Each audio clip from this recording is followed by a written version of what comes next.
보통 신세경 얘기 많이 해요. 서예지 같은 사람은 약간 개성이 있죠. 코가 좀 크고. 주지훈도 있어, 박혜진도 있어. 똑같은 그 비율이랑 비슷한 얼굴들이 많이 만들어지는 건데, 입이랑 코랑 이런 각도가 뭐 남자는 뭐 95도, 여자는 뭐 110도 뭐 이런 식으로 하는 것처럼 그게 많아지니까 인위적으로 느끼는 것일 뿐이고, 그 사람이 한 명밖에 없으면 그럴 생각 안 할걸요.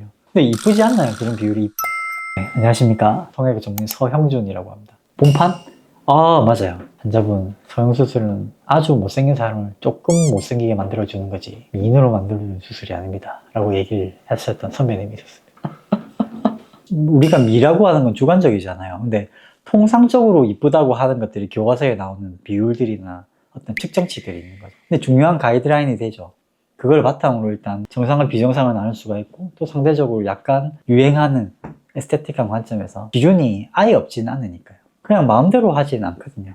코랑 턱이랑 이마의 어떤 비율, 이상적인 각도, 이상적인 어떤 밸류들이 있어요. 얼굴 비율을 상중하로 나눴을 때 1대 1대 1이었다가 최근에 이제 작은 턱을 조금하니까 1대 1대 0.8 정도가 좋다든지, 그런 것들도 약간 트렌드도 있고, 또 개개인의 선호도 차이가 있고, 우리가 누군가 가르쳐야 될 거 아니에요. 전공이나 학생들이나 fellows 가르치고 할 때 그런 데이터를 바탕으로 이야기를 하죠.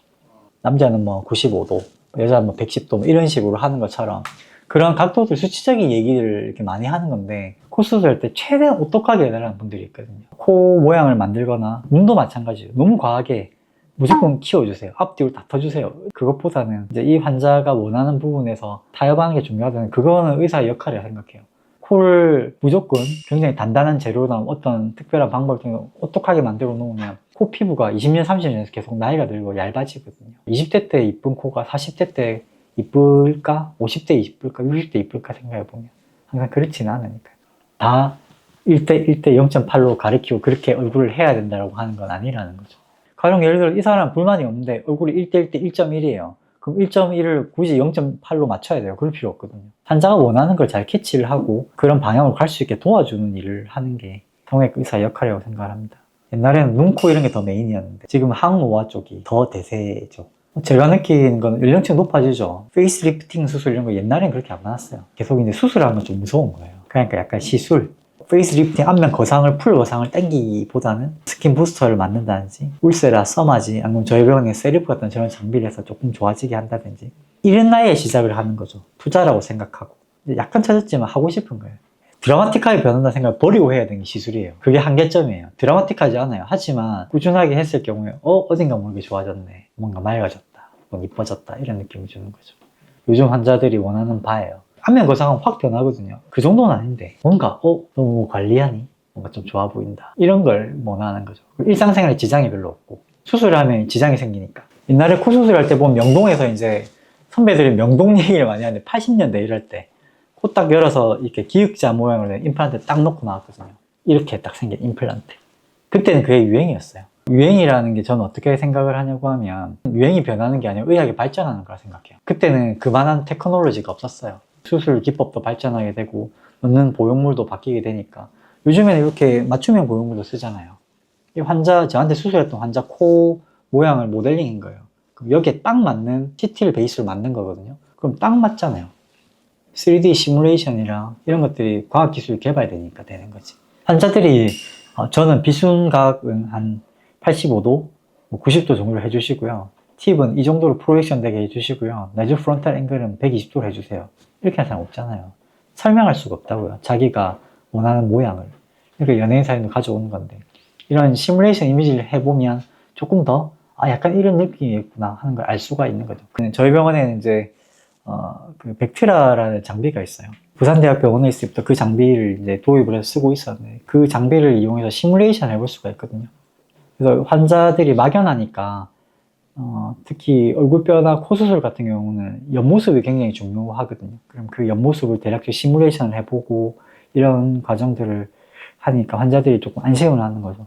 대략 이런 방향이겠구나. 그대로 된다는 얘기는 절대 하지 않아요.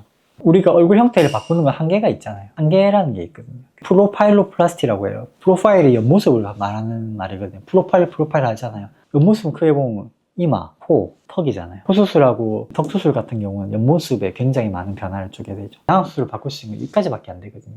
이 위로는 못 바꾸는 거죠. 그럼 코 수술을 한다든지 추가적으로 다른 시술을 해야 되는 거죠. 양악 수술하면 코가 변해요. 상악을 많이 전진시키거나 하게 되면 그러면 상악하고 코는 붙어 있잖아요. 코의 변화를 많이 주게 되는 거죠. 그러면 이제 그 다음번 에스테틱한 변화를 코 수술을 이제 같이 계획하는 경우도 많아요. 이제 성형수술 시기들 때문에 뭐 중학생들 쌍꺼풀하고 이런 경우도 있고 한데 성인이 된 다음에 수능 치고 대학 갈 때쯤 그때부터 하는 게 좋다고 생각을 하는 게 일단 본인에 대한 아이덴티티가 정립이 안 된 시기고 이 수술을 내가 왜 하는지 필요한지 수술을 한다는 거는 수술에서 올 수 있는 합병증도 이해를 해야 되거든요. 근데 이제 마냥 이뻐지는 것만 생각하고 저는 이제 제일 애매한 게 자기가 원하는 바를 잘 모르고 오는 게 애매해요. 예를 들면 수술해야 되는지 안 해야 되는지도 모르는 거예요. 그래서 이제 엄마가 데리고 오는 거죠. 엄마가 가보라 해서 왔다. 뭐 하면 이뻐지겠습니까? 저는 이렇게 하면 이제 왜냐고 하면 동기가 명확하지가 않잖아요. 수술이라는 거는 제가 항상 환자들한테 하는 얘기지만 합병증도 생길 수가 있고 아프기도 하고 여러 가지를 감수하면서 한단 말이에요. 그걸 감내할 만한 확실한 베네핏이 있어야 하는 거예요. 다시 한번 생각해봐라. 이 수술이 너에게 필요한지. 이 삶의 질에 영향을 굉장히 많이 준다고 생각합니다. 수술하고 표정이 바뀌는 걸 저는 많이 봤거든요. 많이 봐요. 많이 보고 이제 그런 친구는 드라마틱하게 삶이 바뀐다고 생각합니다. 한 사람의 인생에 굉장히 많은 영향을 준다고 생각을 하거든요. 내가 이건 투자잖아요, 일종의. 정말 필요하다고 생각하는 부분이 있다면 신중하게 생각을 하고 치료를 잘 하기 위해서 최선을 다해서 노력하겠다 생각하고 하시길 바랍니다. 네, 혹시 궁금한 게 있으시면 댓글 달아주시면 제가 아는 선에서 최대한 자세하게 답변 드리겠습니다. 감사합니다.